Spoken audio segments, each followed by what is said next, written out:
All right, y'all. Welcome back to the Cobb's Corner podcast, and we're finally on episode 5. And I can't believe it that I'm already on episode 5. And honestly, I just feel so blessed to even do this podcast and have this opportunity. This podcast basically is to spread the gospel, share stories, and testimonies. I have a very special guest here with me today, and she's actually from New York City, the city of New York, and she's actually one of my sister's best friends and one of my best friends too. And she was born in Japan. She did gymnastics for 7+ years, and she speaks fluent Russian, which I think is really cool. I want to welcome one of my good friends, Kamilla. Kamilla, welcome to episode 5. Hi, John. I am so excited and happy to be here and wanted to say that I am beyond proud of everything that you're doing. The fact that you are taking time out of your day to do this podcast to spread the good news. I know that God's hand is going to be all over it, and I can't wait to see what he does with it. Thank you. Yeah, so far I'm enjoying it. It's definitely a grind. I say more of a grind to actually like prepare for the script or like post production, because really I'm doing all of this on my own. I don't have a team yet. Later down the road, I would love to have like my own team. The process would be much easier. But Kamilla, so I think it's really cool. As one of the 3 facts about you, you speak fluent Russian.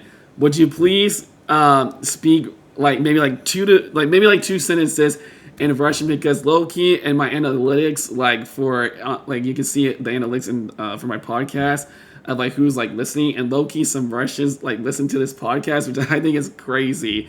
So I want you to speak like maybe like introduce yourself and like maybe say like God bless you in Russian, and like I hope like everybody's having a great day, something like cool like that. I want to hear Russian. I've always been fascinated by the world and like just languages in general growing up. So please, if you feel comfortable, if you if you want to speak in Russian, you can. I got you. I got you. Здравствуйте, меня зовут Камила, мне 26 лет. Я уже живу в Нью-Йорке 4 года, и мне здесь очень нравится. На улице чуть-чуть уже прохладно стало, так что я одела свитер. И я, я очень рада здесь быть с Джоном и быть на подкасте. Я хочу, чтобы вы все были благословенные. Wow, that's I don't know what you said, gang, but I mean it sounded good. You know what I'm Trying saying? to cipher that. I know Strasbourg. That's like hello, right? Isn't that like hello Which in Russian? actually, guys, for anyone listening, John, the first time I met John, I was so incredibly impressed with him because he knows a few words in Russian, and the way that he's able to say them is actually pretty identical to somebody who's a native Russian speaker. That's crazy that you say that, because Yeah. like I ain't gonna lie, y'all. I did try to learn Russian for I think like maybe like 2 months, because it's just like a random language I wanted to learn. I was just like I love like the letters that it looks like, like the handwriting of it. I just thought, whoa, why not just like learn Russian? And actually a lot of people speak Russian, which is crazy. So I understood, actually, believe it or not, a little bit what you said. I know Straswich is like hello, like formally in Russian. And I know Kaktila is like, how are you? Yeah. See, there you But go. anyway, so that this podcast is more about you. You feel me? Not about me. I'm just the host. So I would love to talk about me. You feel me? But no, it's not about that. But I want to know more about you and like your background and your family, and just kind of how you got to New York too, and how you met my sister. By the way, Kimberly, shout out to Kimberly Cobb. It's her birthday today. She's turning. Wait, how old is my sister turning? I think 27 years old. Dang, I don't even know. I don't even know how old I am. No, I'm 22, y'all. But she's 4 years older than me. So I hope she's having a good birthday out there in New York, because I mean she lives in New York. She does business out there, just like Kamilla. But anyways. Yes, Kamilla, I would like just to know more about you. Maybe in 2 to 3, 5 sentences, if you can. I know you talk a lot, just like me. We're both extroverts. So this is going to be a lot of talking on this podcast, you feel me? But yeah, and just maybe like 3 to 5 sentences about you. Like, you know what I'm saying? Yeah. It's all you, you got the spotlight, you feel me? Let's do it. Hi everyone. My name is Camilla. I have lived in New York for, I want to say, around 3.5 years. I went to college here. I went to the Fashion Institute of Technology, but I only went to college in New York City for my last 3 semesters of my bachelor's degree. So initially, I went to a really small private college called the College of St. Rose. I dove for the school and then afterwards transferred to FIT as a second semester I didn't know junior. you were a transfer. That's actually so cool. Hey, just like me Yeah. too. Did you know I was a transfer? No, I didn't know you were a transfer. Yeah. I transferred Where'd from you transfer a from? small Christian college in Pensacola, Florida. That's where I first went as a freshman for college. Because I wanted to be that kind of guy, just to go out of state. You feel me? But Yeah. anyways, continue. That's cool. I didn't know that you were a transfer, so that's cool. Yeah. I didn't know you were either. Yeah. So I'd say I spent a year in New York City cumulatively because I also interned in the summer of 2019, but I never really got my full 3 semesters at FIT because I was the class of 2020, which is right when COVID happened. So everybody had us pretty much evacuate New York City and finish up our degrees online. Afterwards, in July of 2021, I ended up moving back to New York and have been here ever since. As you can tell from my background, Man, very it looks so like crazy out there. That's actually so cool. Like if I was there, I would be. For those of you who don't know, also I'm in college. I plan to go into the film industry, movie industry, to make that more specific, movie industry. And I feel like I would be making so many videos if I lived in New York. Like just like all the city lights, the cool people there, and people don't care if you film there, cool videos, but. That's sick. Your background, like it's just like everything's lit up, thank you. How Thank you so much. do you It's like living in New honestly such York? a How do you it's like it overall? Do you like it? I love it. I love it immensely. I think this year I've definitely fallen back in love with New York City because anyone who knows me back in high school will say that Camilla was the girl that could not shut up about wanting to move to New York City. Like it Oh, has so you're just gonna be always, there.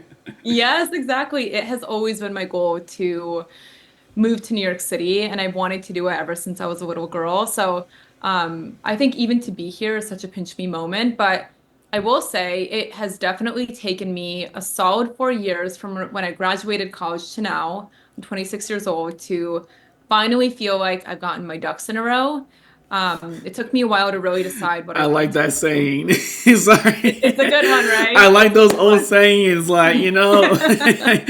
Anyways, continue. Sorry. That's a new one I'm gonna say. It's a good one. That's a good one. And I originally graduated with a general marketing degree from fashion school, so I knew always thought I that. wanted to work in fashion. And then after being in the fashion industry, decided that it wasn't for me.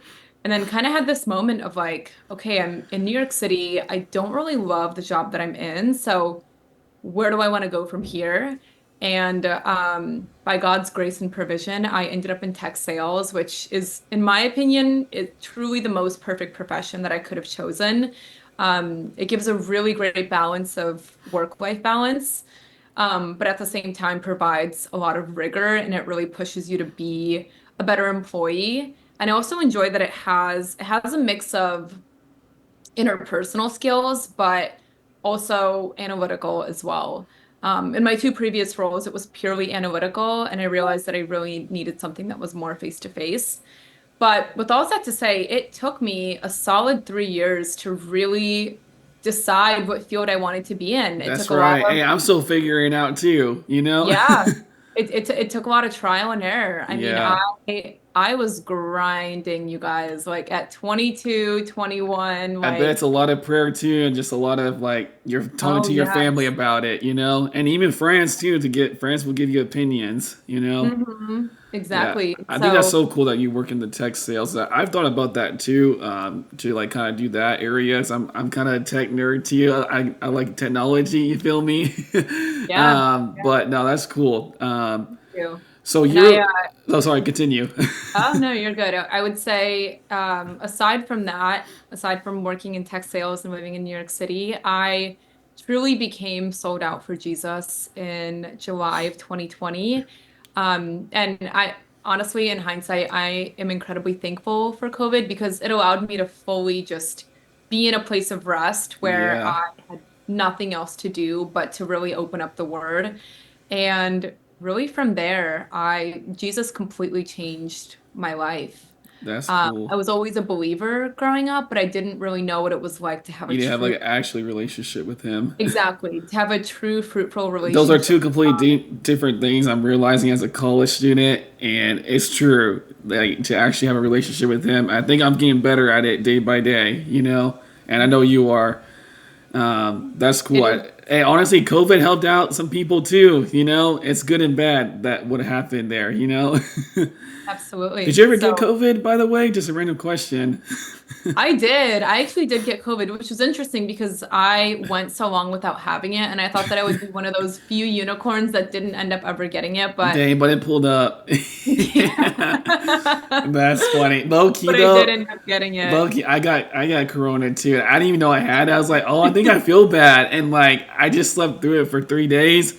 And it was actually when I was at Pensacola for college as a freshman. And I was like, nah, I don't got nothing, but I did have it. Anyways, Yeah. but that's crazy. So you were Mhm. born in Japan, right? And how like what's that vibe? Like did your parents like just had you there or like what was going on? I guess so. Yeah. So I have a really interesting, cool story that I've grown to really love about myself. Both of my parents are Russian. They grew up in Russia. They speak fluent Russian. That was their first language. And they dated for 3 weeks. This is like one of my favorite stories to tell. They dated for 3 weeks, got engaged. My dad already knew that he was going to Japan. He That's used to be, crazy. I know, I mean, they're so happily Like married to this fast day. pulled up, So you know what I'm when you know, you know. saying? Hey, when you know you And know. That's when you right. know, you know. So he was a surgeon in Russia and he was doing his PhD at the time. He then got an invitation from a university in Japan that pretty much said like, "Hey, if you finish up your PhD here, we'll allow you to shave off a year or two." So my dad already knew that he was going to Japan. He met my mom, married her, and then after marriage, both of them moved to Japan. They had me, and I spent the first 5 years of my life there. So, really cool that Japanese was my first Where language. sorry to cut you off, but we're in Japan. It's a small town called Oita, which not a lot of people have heard Wait, of. I have not heard of that.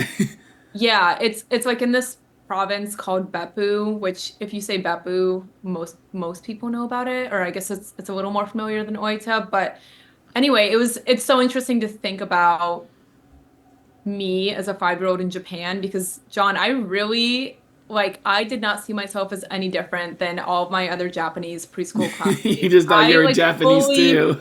truly like I fully thought that I was Japanese Yeah, that's and cool. Japanese, yeah, it was my first Do you know language. any do you know any So, Japanese or no? oh, un The, unfortunately, I the, do the only not. thing I know in Japanese is konnichiwa. Konnichiwa. That's Arigatou gozaimashita. That's all I I know. that's Hey. crazy. Low key, I know 1 through 10 though in Japanese. But before we continue, also we have like 9-ish minutes left of the Zoom, so I'll have to send you another link in a minute. But and then we'll get to the nitty gritty, But now it's like 8 minutes and 50 seconds. But anyways, yeah, continue with your with that. And then when I was 5, my family moved to America. So I would say yeah. So from 5 to obviously now, I've spent my whole entire life in America. But did you So I gr- know but you grew up speaking Russian then in I America? did. Yep, Okay, I so went to that is that American. vibe. Okay, It is so that vibe. Because wow, both of my parents that's are sick. Russian. I know fluent Russian. I try to speak Russian with them as much as I can. Wow. Although I will say Hey, my only reading and English my around writing, us. You feel me? Only English. my reading and my writing is at a Yeah, second that's level. totally different So in the language. Like as long as you like understand it and speak it, I feel like that's pretty good. You don't have to like write it. definitely. So that's like a little bit of my Yeah. story. No, that's Yeah. cool. So That's how I was too. Like, you know me, I was half Hispanic, and because of my mom, and like I grew up speaking low key. I grew up speaking Spanish because like we had like a housemate that kind of took care of us when we were young, and actually her name was Maria. And anyway, so some of my first words were in Spanish. And I think low key, I kind of blame it. Sorry, Dad, but low key, I kind of blame it on you because like he was like, "No, you're speaking English," because like he couldn't understand me when I was speaking Spanish. So some of my first words as a baby were in Spanish. I was like, "You'll get a jugo," which is like, "I want some juice." You know what I'm saying? And so that's like always been our like family joke for like forever, which is really cool. Love So that. did you were you so growing up? Did you go to like public school or private school, or what was your vibe for school? Yeah, I went to public school all throughout. Dang, Went that's to tough. a oh yeah, it was something. What division I guess was it? Do you remember like 5A, 6A? I don't think in New York State we had divisions Oh, do y'all for, not have that in New? Is it different? so must not Oh, be. whoa. But I That's went I to don't a know. private college and then transferred to a state school. So I'm Mm, a product of the public school system. that's cool. Would you say you miss college or like not really?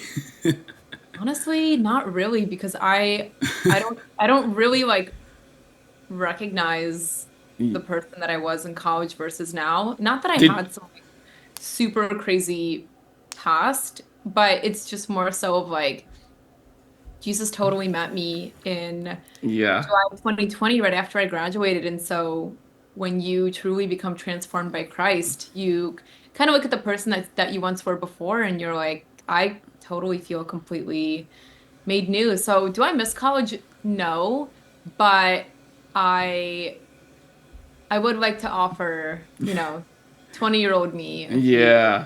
few words of wisdom if I I had the chance. bet I bet you met some a lot of good friends in college too, and just a Mhm. lot of people and friends in New York City, which is what I want to talk about today. To get to the nitty gritty, you feel me? Dang, that was good, y'all. But so I gotta give you some credit there. But I want the title of today's Wait, podcast. guys, can we give a round of applause for John? Hey, I appreciate it, gang. For those of you who don't know, I call it all my friends gang. It's just kind of my thing around campus too. And they're like, bro, that's the guy that says gang. But anyways, thank you, I appreciate that. But the title of today is friendships, and I know we low key have 5 minutes. So after 5 minutes, I'll send you the link. But today's title is friendships, and I want to ask you a couple of questions after I read a couple of verses. So the main verse that I want to talk about is Proverbs 12:26. And for those of you who don't know, I use the NLT version because the NLT version is just an easier version for me to read than NIV, ESV. No hate against those other versions, but it's just more difficult. But the verse is Proverbs, like I said, Proverbs. What was it? Proverbs 12:26, and it says, "The godly give good advice to their friends; the wicked lead them astray." And it's a short verse today, but it's going to be what we're going to be talking about. And the title is friendships. And I think Camilla, you're a great guest to like talk about that, especially because you're in the city of New York, and I bet that's super difficult to try to find like good Christian friends, you know. And I want to know how you did that as well. So another verse I want to point out is 1 Corinthians 15:23, which says, "Do not be misled. Bad company corrupts good character." All right, y'all. So we're low key back from like a quick little break. So I just decided to like re-ask the question with Camilla. So in post production, I'll just re-edit that. But anyway, so Camilla, the first question is: as Christians, what things should we consider when choosing friends? What's your opinion? What are your thoughts? I think we need to model our life off of Jesus, right? He was the only perfect person that was entirely sinless. And so when we're talking about friendships, I would say let's take a step back and look at the way that Jesus approached relationships. So when it came to friendships, he loved everybody, but he was incredibly selective about who he chose to spend the most time with.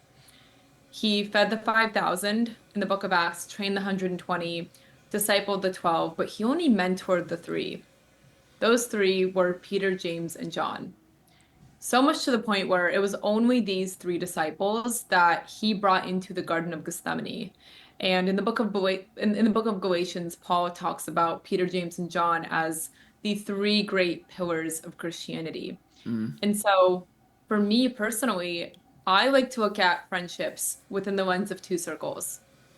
The first circle being my circumstantial circle, and the second being close friends.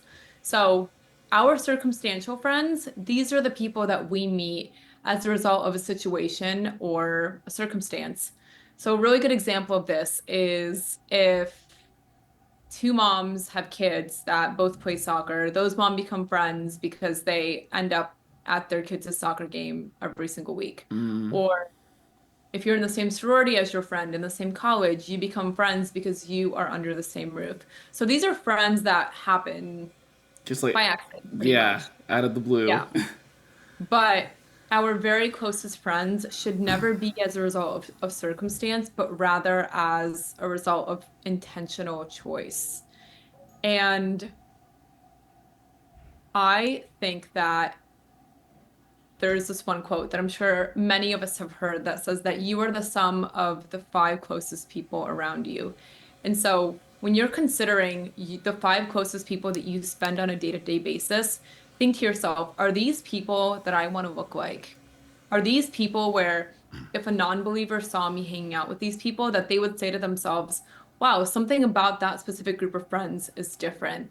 They just seem so nice. They seem like they're always serving people, and I feel like I'd want to hang out with them again and maybe even accept their invitation to go to church. So with all that to say, I think when we are looking for very close friends, they need to be incredibly strong believers because if you if you picture like somebody standing up on a chair, it's a lot easier to pull someone down than it is to bring somebody up. So it's making that intentional choice.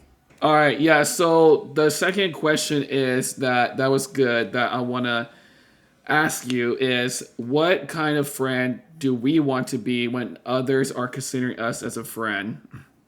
Hmm. If that makes sense. I love that question. I think I'm a very big believer that conflict can be good if it's healthy conflict. And one of my favorite Christian writers is Jenny Allen, who also has a really big platform about Christian friendships, how to build them, how to maintain them, how to work through conflict. And she said this one thing that has stuck with me ever since I heard it. She mentions that you're never really true friends until you've had your first disagreement. And so the reason I mention that is because scripture says that part of being wise excuse me, part of being wise is being disagreeable. So you want to be a person that people can easily disagree with without you getting offended, without you feeling like your feathers are going to be ruffled. And so with that said, you always want to create a you always want to create a space for people where they feel like if they ever have any sort of issue or misinterpretation with maybe something that you might have said, where they feel like, okay, I can come up to John and I can safely bring him my hurts or my misinterpretations and feelings and know that it's going to be met with understanding versus, oh, I'm not even going to bother mentioning why I'm upset because this person is going to be easily angered or they're going to get upset. So I would say the kind of friend that we want to be is someone that is disagreeable. And like I said, you want to give people the green light to know that they can always come to you if anything happens. Because like Benny Allen said, you're hardly real friends until you've had your first disagreement. But it Dang, has to be I don't think done. I ever heard of that. I mean, I think I have, but like, I just like one in one year out the other. Yeah, As of course. that's cool. I never even thought about that until you really have your true like your first argument with that person. Then like, okay, you'll know. Hmm. That's cool. So another question I have is, we all know gossip, right? And I feel like gossip plays like a pretty big role in friendships. And how do you think we should, as Christians, how do you think we should handle like gossip? Like, if let's just say, let's be honest, let's just say like one of your best friends gossips about you behind your back, right? or if like they're being like someone's being fake, or like what should we do when a person is talking behind another friend's back? What do you think? What's your opinion on that? Yeah.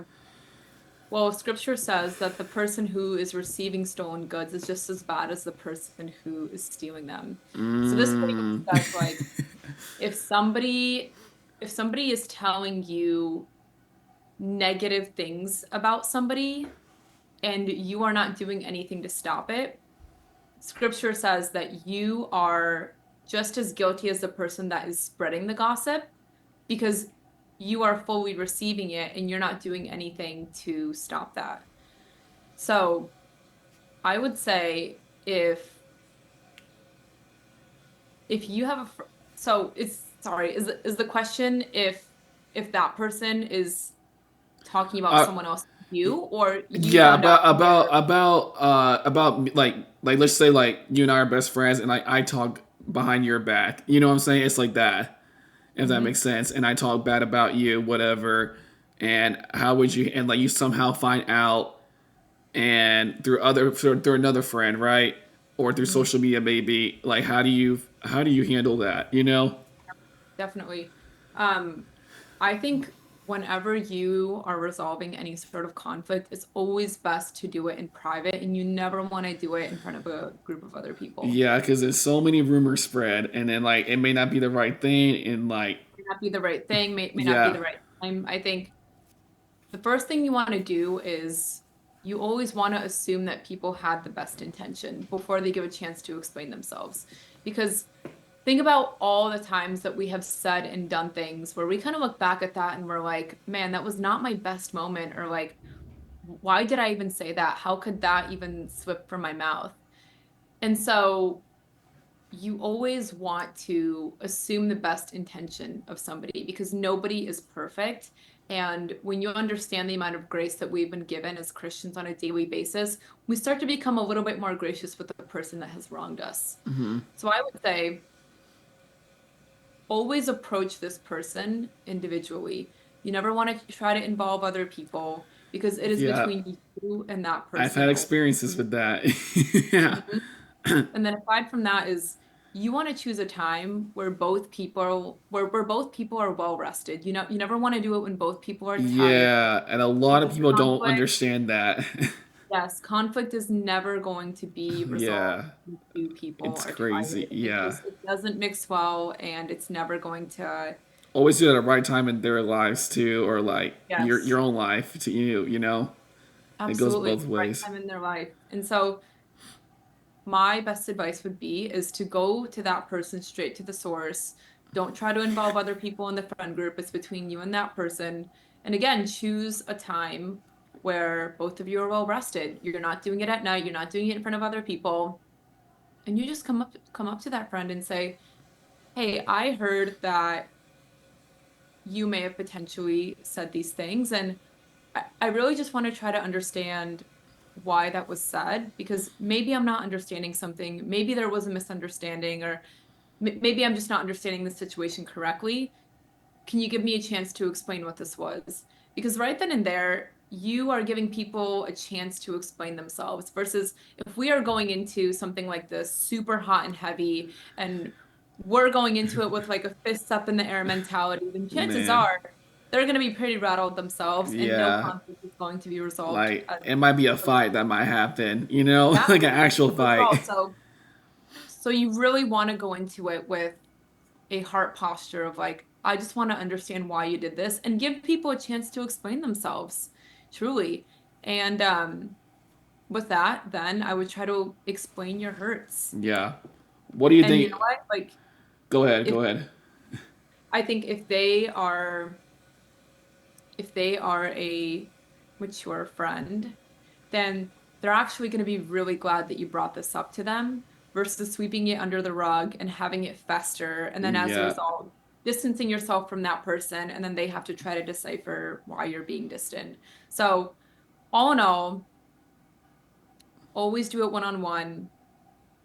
Try to find a good time when both of you are rested, you're in a good state, and come at it from a place of, I'm just trying to understand what happened with the information that was presented to me versus coming into it with an accusatory heart posture. Yeah. Yeah, that's good. I've definitely had some friends like that too that just came at me with like, 100 miles an hour, and like they're ready to fight. You know what I'm saying? Like guys, I feel like are different the way they take things than girls do. But that's good. What would you say, back to like just friends in general, what would you say like are some red flags of you trying to like friend this person? Or is it called befriend? Is that how you say it? Befriend, Yeah. right? What would you think are like some red flags of like just stay away from that person? Like off the bat, you know what I mean? Or like should you give them like still give them kind of a chance? Like maybe still hang out there at least one time and see if it's like the right vibe, or like what do you think? You know? Yeah. I would say for me personally, gossip is a huge thing. Yeah, gossip's a huge red flag. Gossip is a huge red flag. And again, it's not to say that the person needs to be held to a perfect standard because again, we've all said and done things that we didn't mean and we wish we could have taken back. But ultimately, I think if I am getting to know somebody and I hear them spewing negative talk about somebody that they are friends with, or maybe it's not even someone that they're friends with, it's anybody whatsoever, that for me automatically says, okay, well, if you are saying so and so about this person, then I have every right to think that you might potentially do the same to me. And I would say for me, it's gossip. Mm, Um, that is a really big telltale sign that, okay, well, maybe this is not somebody that I want to completely surround myself with. But I also want to say for anybody who is listening who is in a friend group that does gossip, like go deeper with the people that you are already friends with versus completely starting from scratch and trying to build new friendships. Like we are called to sharpen each other. And so if you are noticing that one of your friends is gossiping, like pull them aside and call them out higher in Christ. Say like, if we don't do this, like this is who we could be. This is all God has in store for us versus noticing this character flaw and completely distancing yourself. Like you would want people to do the same to you if you were in that position. So, not to deviate from your initial question, John, but that was just a thought that I had pop up in my head that like, yeah, for me when I'm getting to know yeah. somebody, gossip is really big. And then I would also say like um someone whose actions might not fully align with the way that God wants us to live. Yeah. Again, I never want to say these things as like a blanket statement where we have to hold people to a perfect standard, but if I'm generally seeing Yeah. someone that is fully dancing with the world's values, then for me, I'm kind of thinking like, okay, well, this is probably not someone that I really want to be spending a ton of time with as my close friend.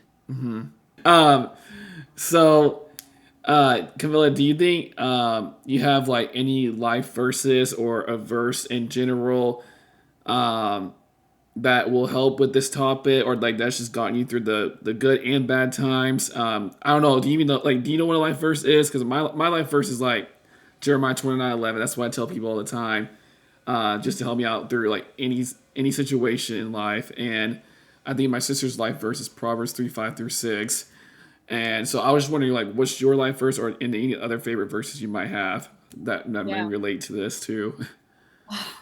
Man, I would say so my life verse is Acts 20:24, which says Paul is writing to the elders of the Ephesian church, and he is saying, however, I consider my life worth nothing to me. My only aim is to finish the race and complete the task that the Lord Jesus has given me, the task of testifying to the good news of God's grace.